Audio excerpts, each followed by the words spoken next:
In this video, we're going to cover the interview question, tell me about a time that you had a conflict situation.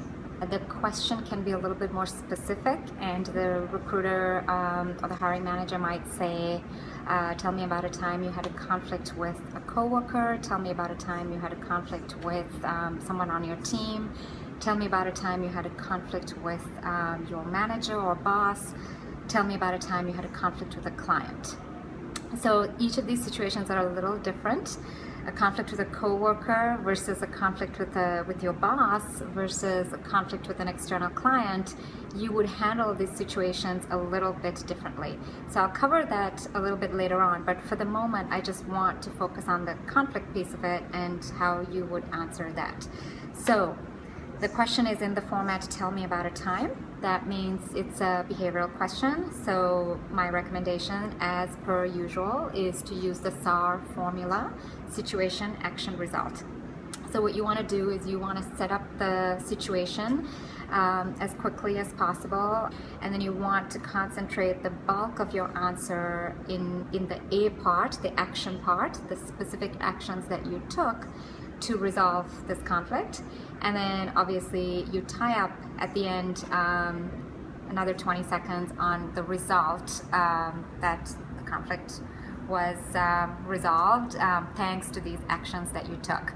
Some of the things you want to cover in that action piece, right? So once you've set up whatever the conflict is, the specific details of your story, there are some things that you should hit in the action piece.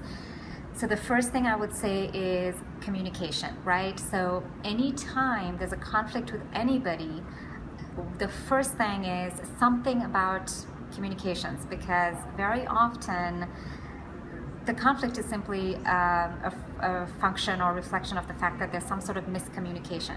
So you want to say something along the lines of, you know, one of the first things I did was to sit down with my coworker, sit down with my client, whatever the specific situation is, and just wanted to make sure that there was no communication gap here, whether they were interpreting or thinking something different to what I was thinking, right? And one piece of this communication part is also expectations. So you could mention something along the lines of managing expectations. The other person on the opposite side of you typically has different expectations than you might be having, so that might be what's creating the conflict. So that's the first thing. The second thing is looking at my analysis of the situation, looking at the data and the facts behind my piece of it. So in other words, let's say that I have this particular conflict with a client, you know, I'm advising something and the client is being resistant, then, you know, you want to mention something along the lines of, well, I went back to my analysis, went back to my model, went back to the recommendations, advice I was giving, and made sure that, you know, I wasn't getting something wrong here. In other words, was there anything about the facts and the data that I needed to re-examine, reanalyze, just to make sure that I was, you know, on my side, you know, I covered my piece of it. So that's the second thing. The third thing that you might want to mention is something around motivations. So sometimes conflict happens because there are some hidden motivations. There is some piece of this that you don't have privy to.